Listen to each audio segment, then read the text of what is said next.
my God, when I in awesome wonder consider all the worlds thy hands have made.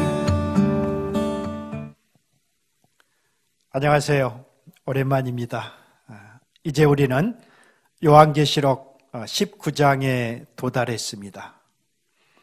19장은 예수님의 재림장으로 사실 요한계시록에서 가장 중요한 장입니다.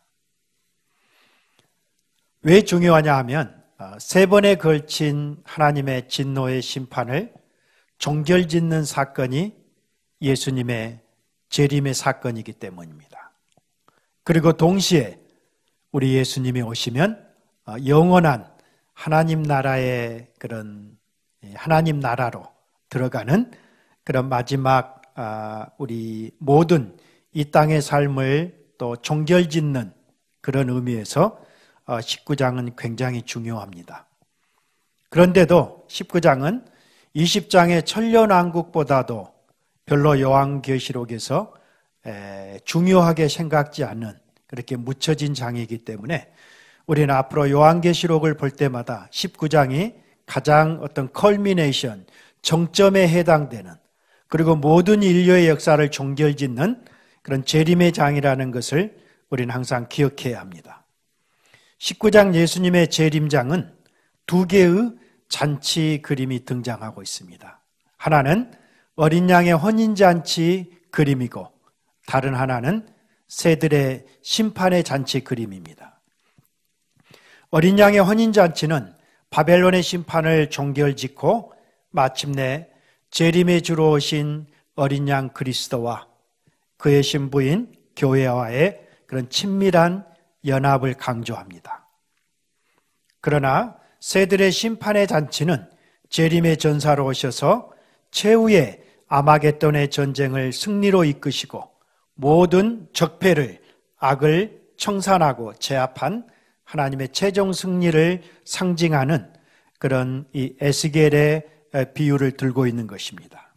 그러면 19장의 첫 문단 1절에서 10절까지 바벨론에 대한 하나님의 심판과 승리를 기뻐하면서 어떻게 어린 양의 혼인잔치가 시작되는가를 한번 살펴봅시다.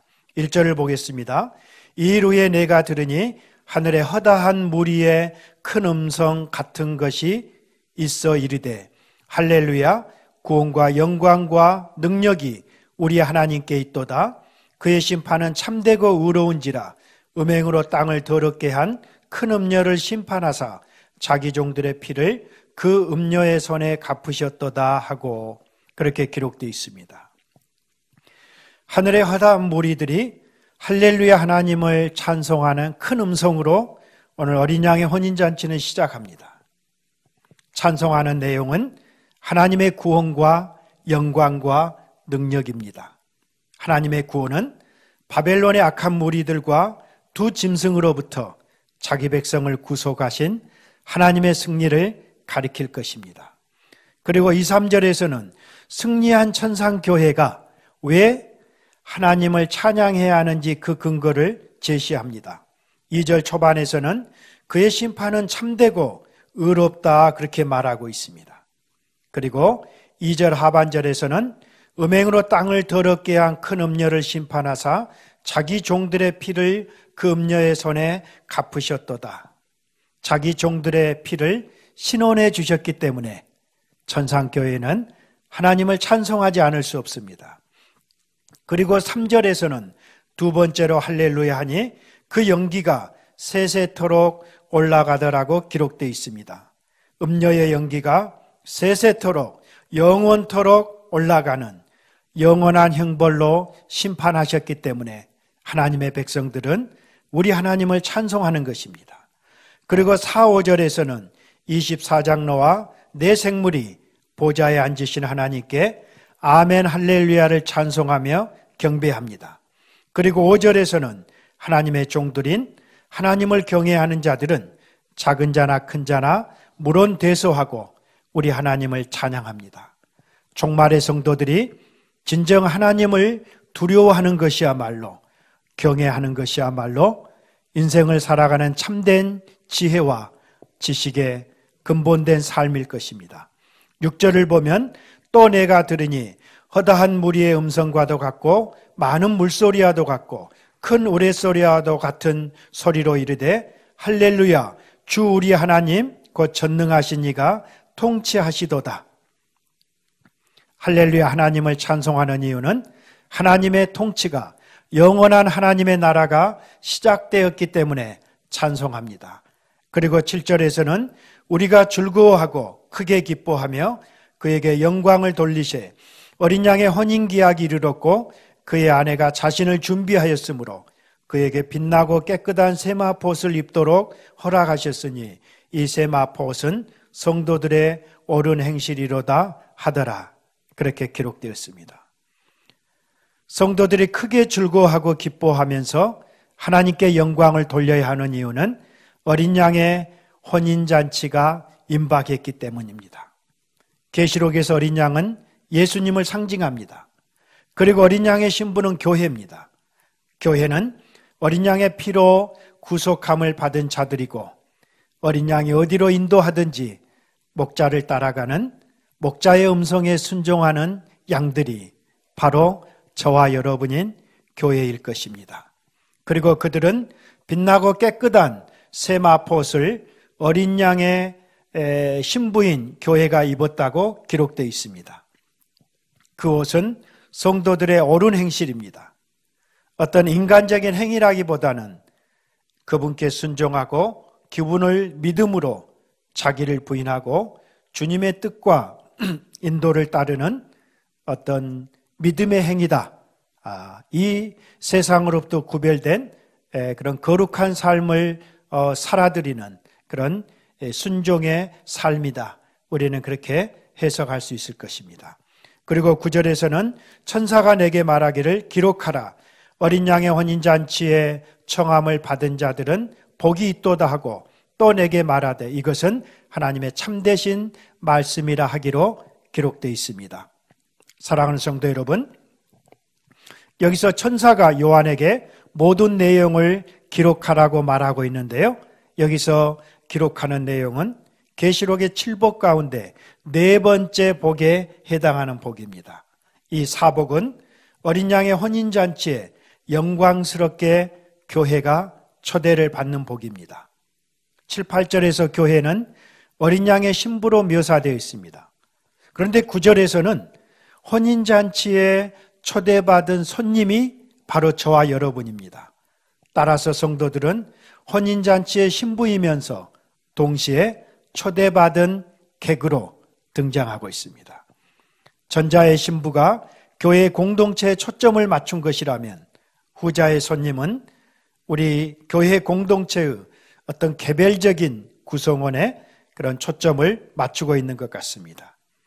어린 양의 혼인잔치가 보여주는 교훈은 세상의 악과 악인의 멸망은 성도들의 기쁨이자 우리들의 최종적인 소망인 것을 보여줍니다. 음녀 바벨론은 세세토록 타는 그런 고통의 연기 속에서 영원히 멸망하고 그런 고통을 느낄 것입니다. 그러나 정결한 신부는 어린 양의 혼인잔치에 초대를 받고 영원한 그런 생명의 삶을 주님의 영광과 임재 가운데서 누리게 될 것입니다. 어린 양의 혼인잔치에 초청받은 정결한 신부답게 저와 여러분은 이 땅을 거룩하고 구별되게 살아가야 합니다. 그리고 비록 좁고 협착할지라도 그 시온의 거룩한 그런 대로를 향해서 우리는 믿음으로 이 땅을 걸어가는 저와 여러분이기를 바랍니다. 이제 두 번째 파트인 19장 후반부는 11절에서 21절까지로 백마를 타신 예수께서 만왕의 왕이요 만주의 주로 이 땅에 재림하십니다. 백마를 타고 오신 재림의 전사 예수님은 사탄의 삼두체제를 무너뜨리고 아마겟돈을 전쟁을 이기시고 최후 승리를 선포하십니다. 심판과 재림의 주로 오신 예수님이 어떻게 이 땅의 모든 악을 송두리째 뿌리 뽑아 처형하는지 이제부터 간략하게 살펴보도록 하겠습니다. 11절을 보겠습니다. 또 내가 하늘이 열린 것을 보니 보라 백마와 그것을 탄 자가 있으니 그 이름은 충신과 진실이라. 그가 공의로 심판하며 싸우더라. 그 눈은 불꽃 같고 그 머리에는 많은 관들이 있고 또 이름 쓴 것 하나가 있으니 자기밖에 아는 자가 없고 또 그가 피 뿌린 옷을 입었는데 그 이름은 하나님의 말씀이라 칭하더라고 기록되어 있습니다. 11절에서 요한이 본 것은 열린 하늘입니다. 하늘이 열린 것을 보는 환상은 이미 4장에서 그런 보좌의 환상과 그리고 15장에 7 대접 심판이 시행되기 전에 이미 살펴본 나왔던 장면입니다. 열린 하늘에 대한 비전은 구속사의 마지막 성취와 완성을 예시하는 그런 종말론적 계시를 배경으로 하고 있습니다. 이제 열린 하늘을 통해서 우리는 백마와 백마를 탄 자가 어떻게 소개되는가를 한번 생각해 봅시다. 첫째, 예수님은 어떻게 해요? 충신과 진실로 소개됩니다. 예수님은 하나님께 충성스럽고 신실하시며 진실하신 분이라는 것입니다. 그리고 둘째, 예수님은 공의로 심판하며 싸우시는 분으로 소개됩니다. 예수님의 공의와 심판은 신적 공의고 의로운 심판임을 의미할 것입니다. 셋째, 예수님의 눈은 불꽃 같고 그 머리에는 많은 관들이 있다고 소개되는 부분은 불꽃 같은 눈은 모든 것을 감찰하시는 예수님의 전지하신 능력을 가리킵니다. 그리고 머리에 많은 관들은 만왕의 왕으로서 모든 악의 세력을 능가하는 그런 메시아의 주권적 능력을 상징합니다. 넷째, 자기밖에 아는 자가 없는 이름을 쓴 것으로 소개되는 것은 오직 예수님만이 자신의 존재의 비밀을 알고 계시는 초월적, 그런 신적 성격을 말할 것입니다. 다섯째, 예수님은 피 뿌린 옷을 입고 있는 분으로 소개됩니다. 이는 1차적으로 예수님이 십자가에서 흘리신 자기 피로 우리가 해석할 수도 있겠지만 오늘의 이 문맥은 최후 아마겟돈의 전쟁의 문맥이기 때문에 십자가에서 승리한 원수들의 피로 보는 것이 좋지 않을까 생각합니다. 여섯째, 예수님의 이름은 하나님의 말씀으로 불리우고 있습니다. 이는 말씀이 육신이 되어 우리 가운데 거하신 그런 예수님의 입에서 나오는 예리한 검과 같은 말씀으로 이 땅의 악을 심판하는 최종적인 도구가 될 것입니다. 이제 14절에서 16절은 백마 타고 심판해 주러 오신 예수님의 사역을 소개하고 있습니다. 하늘에 있는 군대들이 희고 깨끗한 세마포옷을 입고 백마를 타고 그를 따르더라. 그의 입에서 예리한 검이 나오니 그것으로 만국을 치겠고 친히 그들을 철장으로 다스리며 또 친히 하나님 곧 전능하신 이의 맹렬한 진노의 포도주 틀을 받겠고 그 옷과 그 다리에 이름을 쓴 것이 있으니 만왕의 왕이요 만주의 주라 하였더라 기록되었습니다. 첫째, 하늘의 군대들이 따릅니다. 하늘의 군대는 과연 누구일까? 이들은 먼저 심판을 집행하는 하늘의 천사들일 것입니다. 그리고 이들이 희고 깨끗한 세마포옷을 입었다는 점에서 천상의 성도들이 재림해주러 오실 때 함께 오실 것입니다. 그리고 둘째, 예수님의 입에서 나오는 예리한 검으로 만국을 치십니다. 셋째, 친히 그들을 철장으로 다스립니다. 철장으로 만국을 다스린다는 말은 예리한 검과 몽둥이로 만국을 심판하신다는 말입니다. 여기서 철장은 새몽둥이이기 때문입니다. 넷째, 예수님이 만국을 치실 때 하나님의 맹렬한 진노의 포도주 틀을 밟으신다는 것은 성도들의 피를 흘리게 한 이 짐승 같은 세속의 제국들에 대한 하나님의 정당한 메시아의 정당한 보응이 될 것입니다. 다섯째, 예수님의 옷과 다리에 쓰인 만왕의 왕과 만주의 주시라는 이름은 땅을 다스리는 주권자는 황제가 아니라 바로 나사렛으로 오셨던 예수 그리스도, 우리의 주님이시라는 위대한 선포일 것입니다.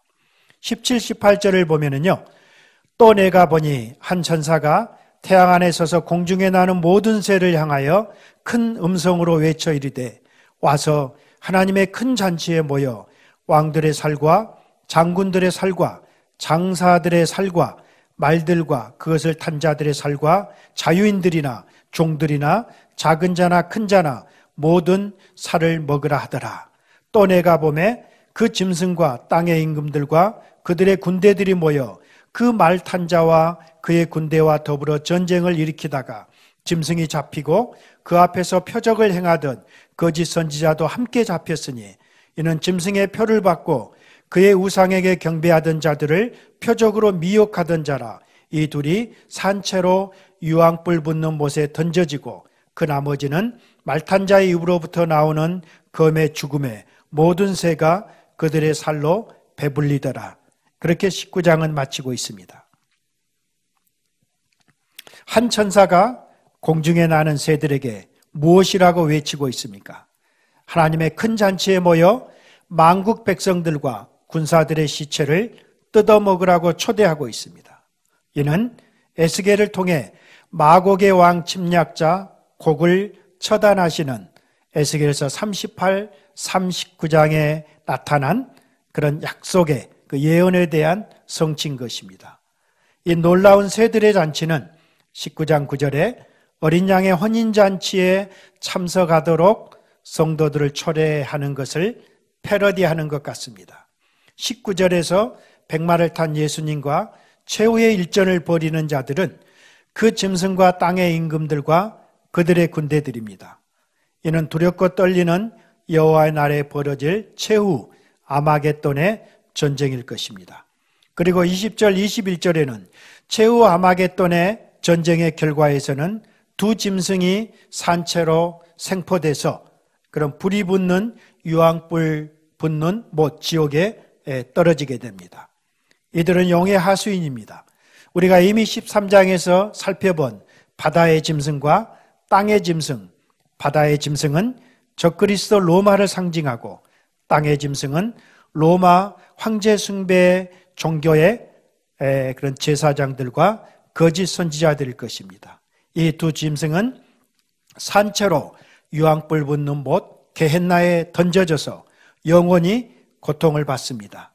그리고 그 뒤를 이어서 마지막 20장에서는 그들의 두목이고 이 세상의 신이고 교회를 대적하고 하나님께 아주 신성 모독죄를 범했던 사탄이 마침내 잡혀 처형되고 최후 백보자 심판 후에 영원한 새 예루살렘으로 들어가게 될 것입니다.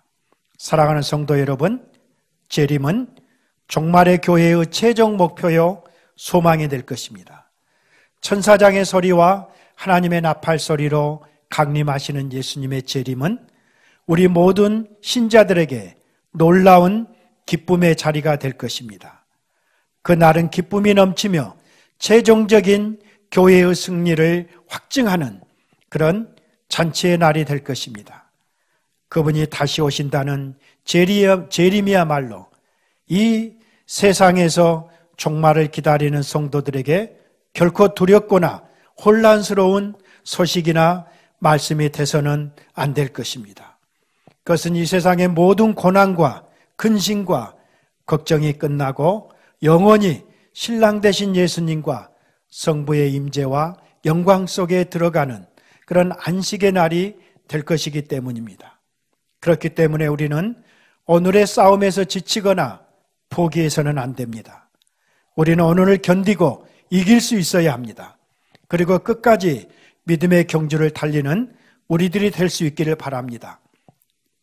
그렇기 때문에 우리는 이제 21세기에는 초림을 기념하는 성탄절기보다는 그리스도의 재림을 앙망하는 그런 재림의 절기로 저는 바뀌어야 한다는 것을 강조하고 싶습니다. 이제 20장 천년왕국과 최후 백보자 심판을 살펴보도록 하겠습니다. 요한계시록 20장은 천년왕국장으로 가장 난해한 장입니다. 천년왕국은 교회가 예수님과 함께 지상에서 천년 동안 통치한다는 이론입니다. 이런 예수님의 재림을 기준으로 새 학설, 전천년, 후천년, 그리고 무천년 학설로 나뉠 수 있습니다. 우리는 이 종말론을 해석하는 데 있어, 특별히 20장을 해석하는 데 있어서 서로 이견이 존재할 수 있음을 인정할 수 있어야 합니다. 종말론에 대한 입장이 다르다고 해서 이신칭의의 은혜로 얻는 우리들의 구원을 잃어버리는 것은 아닙니다.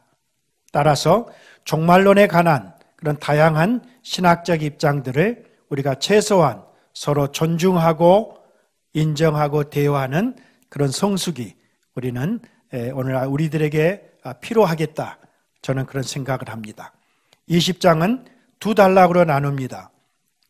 전반부 1절에서 10절까지는 천년왕국을 다루고 후반부 11절에서 15절까지는 백보자 심판을 다룹니다.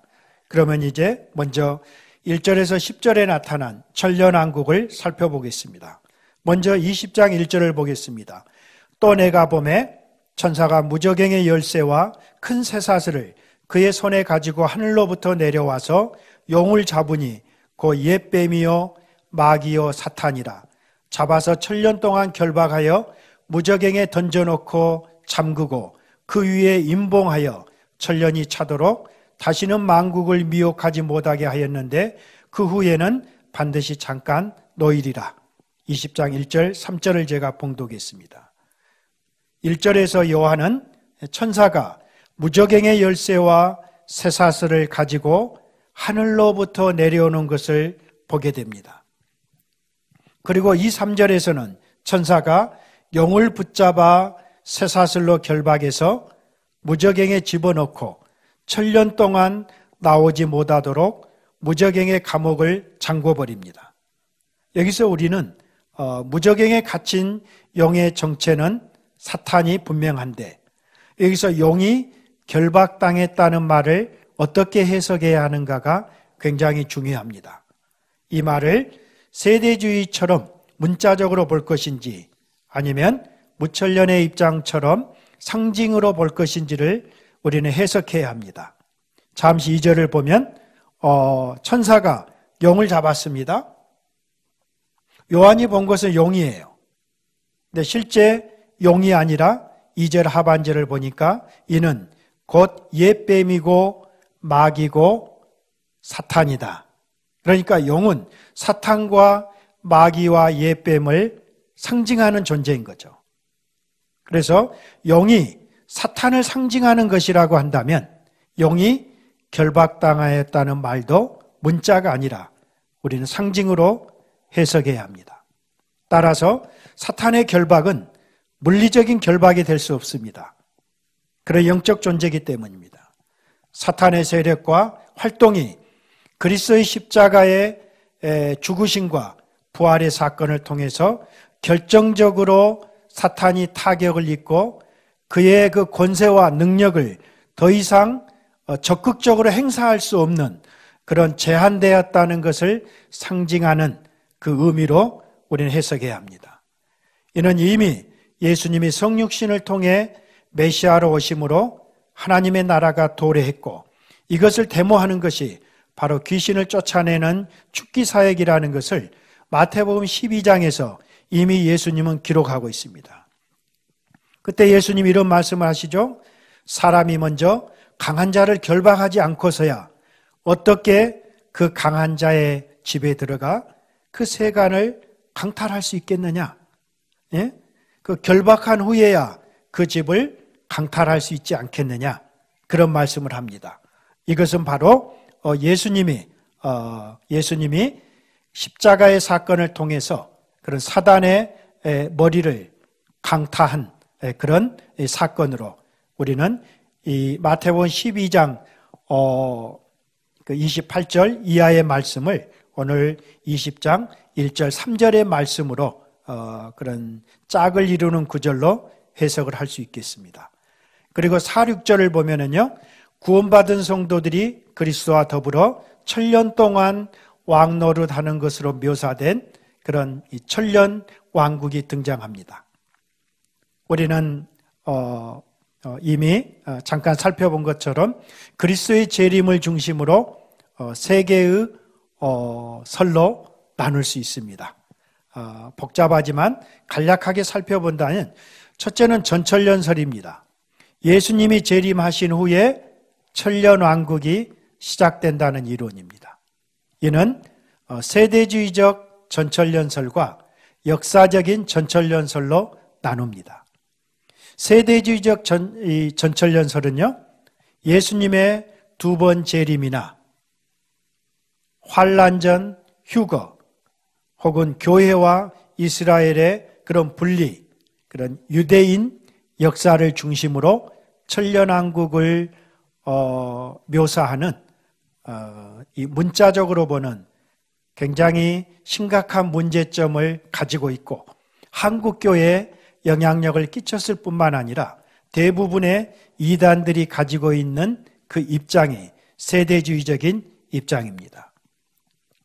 그러나 똑같은 전천년설의 입장이라 할지라도 역사적 전천년주의는 훨씬 건강하고 그런 개혁주의적 무천년의 그런 전통과 흡사합니다. 종말교회의 권한과 언약과 교회를 강조하는 점에서는 무천년의 입장과 유사하지만 19장과 20장을 시간적인 순서로 본다는 점에 있어서는 전천년의 입장은 다른 것입니다. 둘째, 후천년은 예수님이 재림하시기 전에 천년왕국이 시작이 돼서 재림 때 천년왕국이 완성된다는 이론입니다. 이는 인류 역사에 복음 증거를 통해서 황금시대가 도래하는데 바로 그 시대가 천년왕국이라는 것입니다. 그런데 이것은 예수님이 재림하기 전에 이 세상의 구조와 시스템 자체가 하나님 나라가 예수님이 통치하는 온전한 나라가 된다는 것은 사실 성경적 그런 지지를 받기는 어렵습니다. 그래서 이것은 거의 후천년설은 공감하지 않습니다. 대신에 마지막 셋째 무천년의 개혁주의 입장은 저의 입장이기도 합니다. 이는 천년을 문자적으로 보지 않습니다. 그러나 예수님의 초림부터의 재림까지 상징기간으로 봅니다.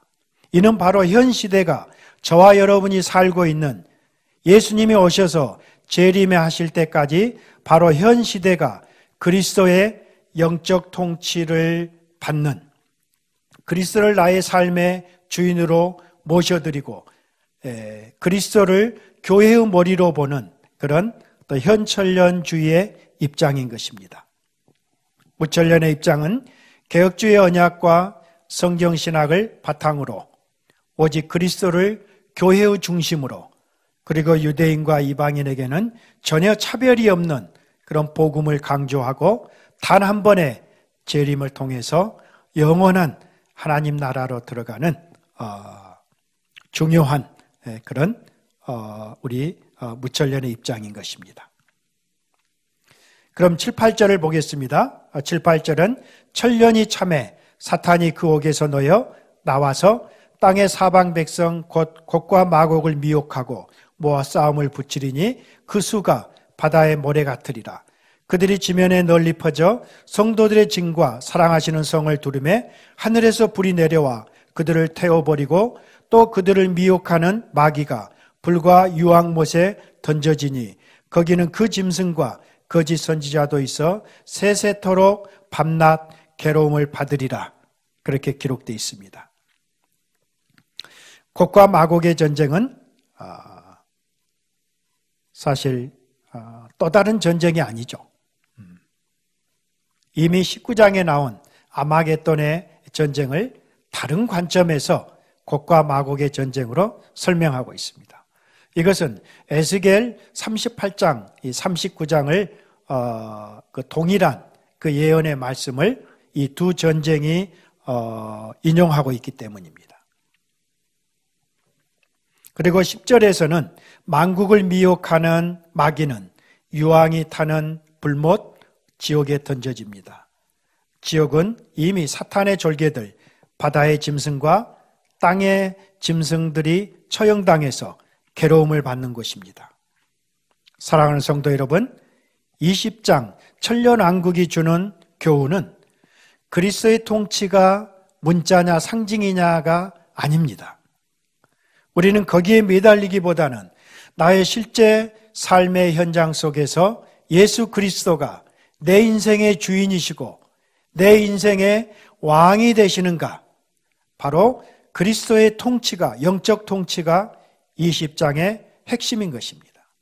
이것이 문자건 상징이든지 간에 그보다 더 중요한 것은 보다 더 본질적인 그리스도의 통치를 받고 누리며 그분과 함께 동행한, 그분의 임재를 느끼고 종말의 그런 이 거룩한 성도로서 이 땅을 살아가느냐가 바로 이 10장이 주는 핵심인 것입니다. 그러므로 우리는 모든 그런 사변적인 토론이나 그런 추상적인 그런 시선에서 이제는 실제적인 예수 그리스도께로 옮겨서 그분의 인격적인 통치를 받으며 그분이 말씀하신 대로 그분의 뜻대로, 거룩한 뜻대로 순종하는 저와 여러분들이 될 수 있기를 바랍니다. 이제 11절, 15절 마지막 백보자 심판을 보도록 하겠습니다.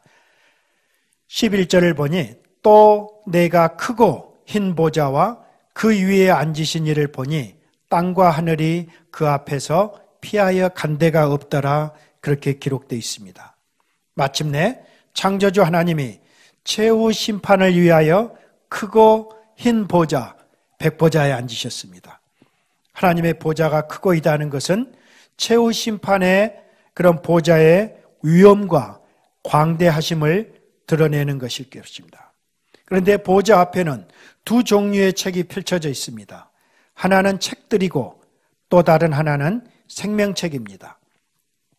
여러 권의 책으로 구성된 책들은 생명책에 기록되지 못한 모든 자들로 이들은 장차 멸망에 들어갈 자들의 명부일 것입니다. 그러나 생명책은 한 권의 책으로 창세 이래로 하나님이 예정하신 신자들의 이름이, 저와 여러분의 이름이 기록된 구원의 한 권의 책입니다. 이제 차례대로 그들의 행위대로 심판을 받으며 불못 지옥에 던져집니다. 13절에 보니까요, 바다가 그 가운데서 죽은 자들을 내주고 또 사망과 음부도 그 가운데서 죽은 자들을 내주매 각 사람이 자기 행위대로 심판을 받고 사망과 음부도 불못에 던져지니 이것은 둘째 사망 곧 불못이라. 누구든지 생명책에 기록되지 못한 자는 불못에 던져지더라 라고 기록되어 있습니다. 가장 먼저 19장 20절에서 두 짐승이 던져졌습니다. 그리고 20장 10절에서는 그들의 왕인 사탄이 불못에 던져졌습니다. 세 번째로는 14절에 사망과 음부가 마침내 던져집니다. 그리고 마지막으로 끝까지 회개치 않은 생명책에 기록되지 못한 불신자들이 지옥에 던져지고 있습니다. 20장 최후 백보자의 심판이 주는 교훈은 명백합니다. 한 번 죽는 것은 사람에게 정하신 것이요, 그 후에는 심판이 뒤따른다는 것입니다. 인간의 문제는 단지 고난과 시련의 문제만은 아닐 것입니다. 죽음 위에 엄연히 심판이 뒤따른다는 것을 우리에게 성경은 경고하고 있습니다. 그러므로 저와 여러분의 우리들 자신의 죄 문제를 해결하는 것이야말로 종말의 교회와 이 세상을 살아가는 성도들이 가장 우선적으로 해결해야 할 시급한 문제일 것입니다. 죄인을 대신해서 친히 죄짐을 지시고 갈보리 십자가로 오르신 그리스도의 속죄의 희생을 믿음으로 하나님의 자녀로 이 땅을 살다가 최후 심판을 넘어 영원한 생명의 나라로 입성하는 저와 여러분이기를 예수님의 이름으로 간절히 축원합니다. 다음은 요한계시록 마지막 핵심 12강으로 우리의 본향 새 예루살렘 21장, 22장 편입니다. 그러면 다음 12장에서 뵙겠습니다. 감사합니다. Consider all the world's the hand